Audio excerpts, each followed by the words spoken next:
Hey everybody, welcome to G.Parkers Arcade. And I'm here to play a little pinball for you, and you can hear from the music in the intro there that we're going to play a little Shaman FX3 Pinball. And we're going to have a good time at it, and I got a little story for you while we play. I'm playing with some new software here, so bear with me. Hopefully I can make these transitions correct. Actually, some new software on hardware, so let's see what we can do here. Let's see if we can get over to the pinball game and get going, and I'm going to share a little story with you. By the way, this story is inspired by a story told by Retro Arcade Music Man, and he told a little story about littering. Now, this story I'm going to tell you, just for a little disclaimer's sake, is one that I'm doing I'm retelling a story from a favorite storyteller of mine. I'm hoping that I've changed some of it a little bit to protect the innocents, changed some of the names. But anyway, leave in the comments if you can tell me who was the original storyteller of this story. Again, I've made some minor changes. If you can tell me who that storyteller was and the name of the story exactly as it is, and put that in the comments. No prizes, but hey, bragging rights. So anyway, let's get on with a little Shaman, and I'm going to tell you a story. And again, this was inspired by Retro Arcade Music Man and what he did in a video.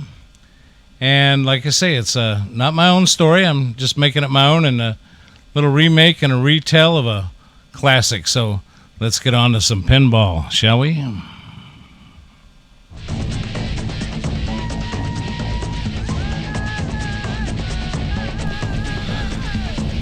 Okay, everybody. This is a little story that started 2 Thanksgivings ago. And 2 years ago on Thanksgiving, a friend of mine and I went to go visit our friend Cindy.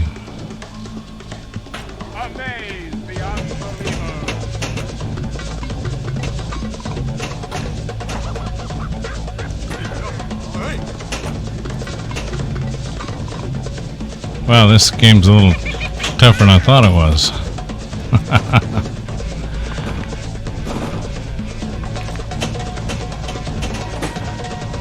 Now,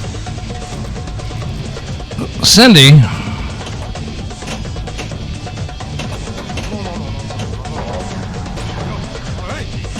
she worked at Cindy's restaurant.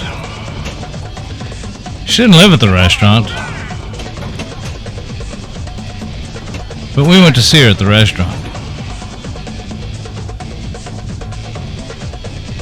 She actually lives at the church nearby the restaurant, in the bell tower with her husband Ray, their dog Fascia. And living in the bell tower of that church, they got a lot of room downstairs where the pews used to be. It's an abandoned church. Having all that room, seeing as how they took out all the pews, they decided they didn't have to take out the garbage for a long time. Now again, Retro Arcade Music Man told a story about littering, so it's going to be a little bit of story about littering here. So they didn't have to take out the garbage for a long time. When we got there, we found that all that garbage in there, we decided it'd be a friendly gesture for us to take that garbage down to the city dump. So me and my buddy thought, hey, why not help her out? So we took about a half a ton of garbage and put it in the back of our red VW microbus, took shovels, rakes, and implements of destruction, and headed down toward the city dump.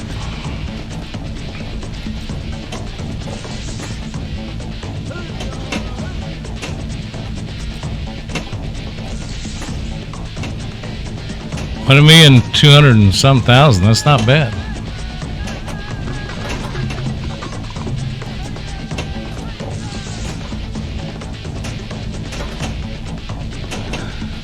When we got down the city dump, there's a big sign with a chain across the dump saying closed on Thanksgiving. We'd never heard of a dump being closed on Thanksgiving before, and with tears in our eyes, we drove off and into the sunset looking for another place to get rid of this garbage. We really wanted to help her out. We didn't find one until we came to a side road. I get to put our initials in this one. Big Daddy. Single player results.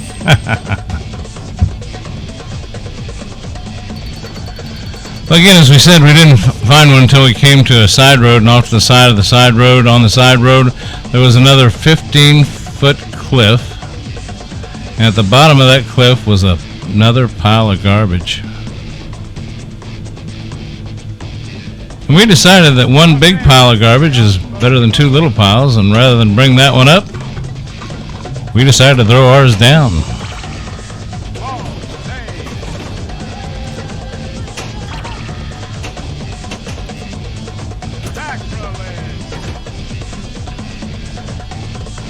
So you see, we were just trying to help our friend out. It's Thanksgiving. This is 2 years ago.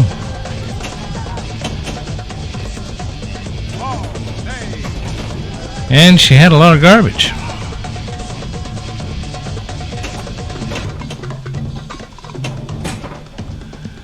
So that's what we did.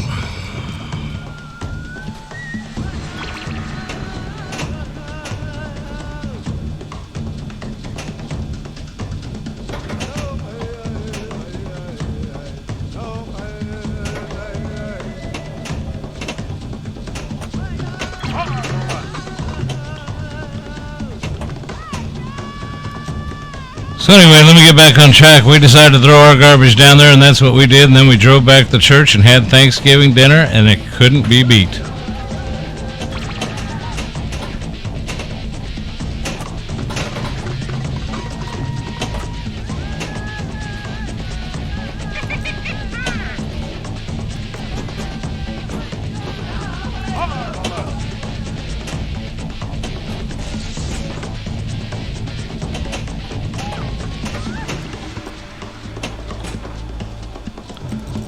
I don't know if I'm doing as good this game as I did last. Too much into telling my story. This is a cool table, though. Love the color, love the sound. Great table.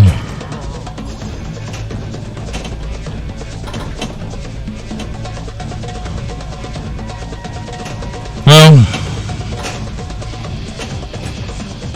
getting back to the garbage.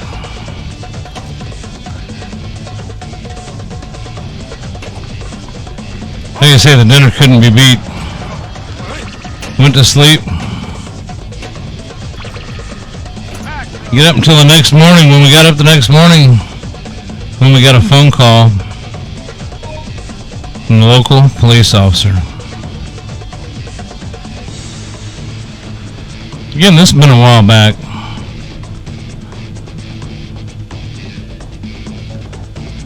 But this officer said, "Sir, You have leveled up and upgraded. Single player results. we found your name on an envelope at the bottom of a half a ton of garbage. We just wanted to know if you had any information about it."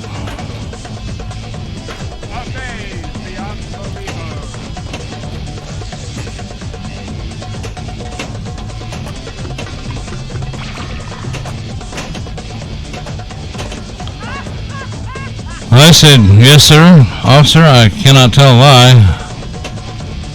I put that envelope under that garbage."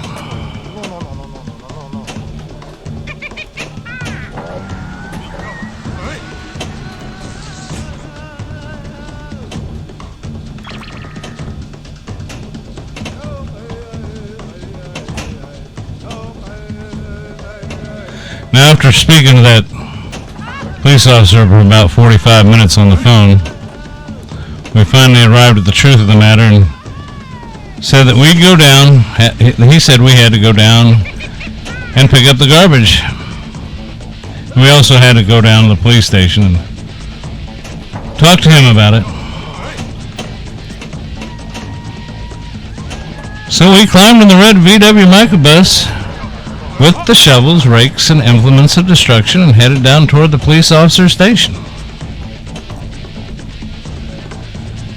Now, everybody, I'm going to tell you right then, there was only one or two things that we thought the police officer could have done at this point.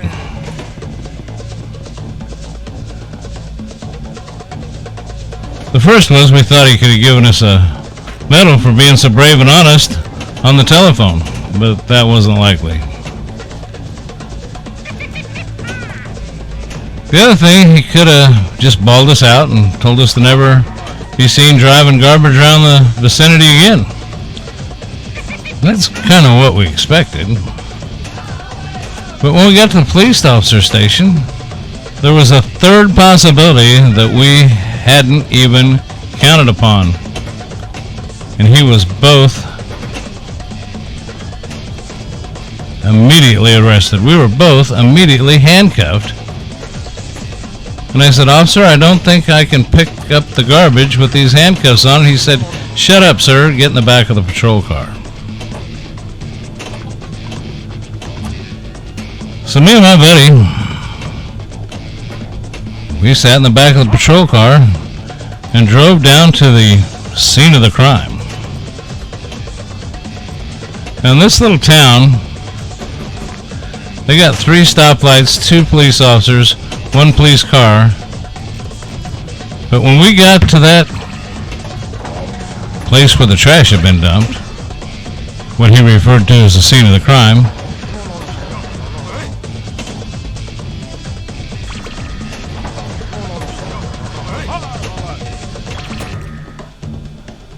there was 5 police officers, 3 police cars, being the biggest crime in the last 50 years, and everybody wanted to get in on the story. And they was using all kinds of cop equipment that they had hanging around the police station. They was taking plaster tire tracks, footprints, dog-smelling prints.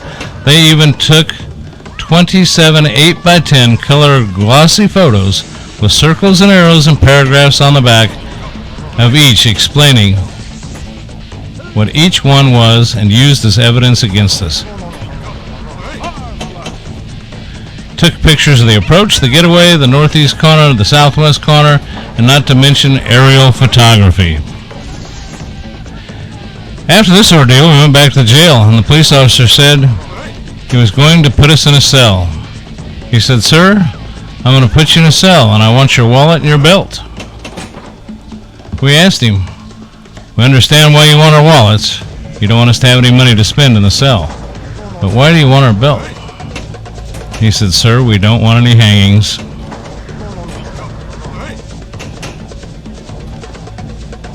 I asked him, I said, "Did you think I was going to hang myself for littering?" He just said, "Just making sure." He even took the toilet seat out so I wouldn't hit myself over the head and drown. He took out the toilet paper so I couldn't bend the bars, roll the roll of toilet paper out the window, slide down the roll of toilet paper, and escape. The police officer was making sure, and it was about 4 or 5 hours later that Cindy, remember Cindy? Stories about Cindy. Came by with a few nasty words for the police officer, bailed us out of jail, and we went back to the church and had another Thanksgiving dinner that couldn't be beat. And didn't get up to the next morning when we had to appear in court.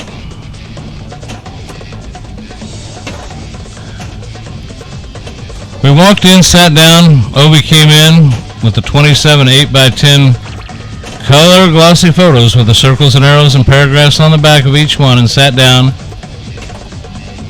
And a man came in and said, "All rise," and we all stood up.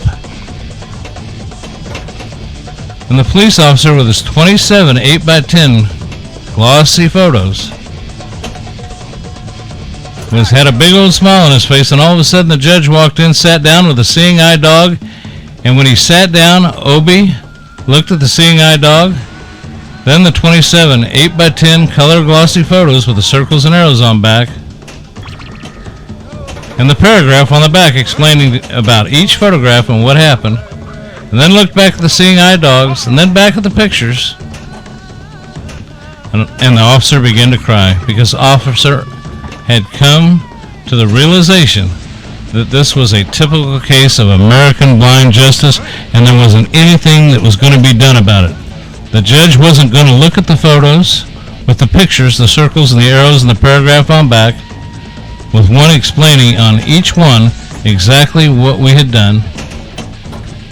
And he fined us $50. We had to pick up the garbage. And we went back to the church for another Thanksgiving meal that couldn't be beat. So this is my little story about littering.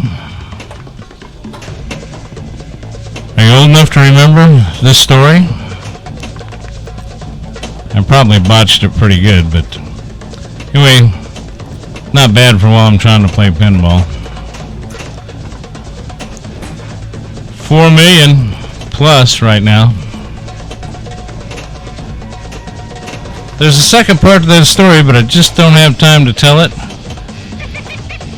So again, in the comments, if you can remember who the artist was, the storyteller that told that story, the name of the story, and maybe describe what the second part of that story was about. Put it in the comments. We'll see who can get it right. Let's finish up this pinball table, because we're over 5 million on ball 3. I don't think I did too bad.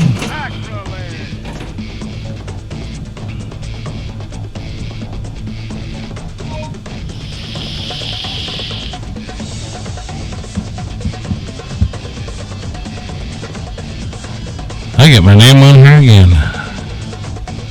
Thanks for watching. There's no room for watching. You have leveled up and upgraded this table.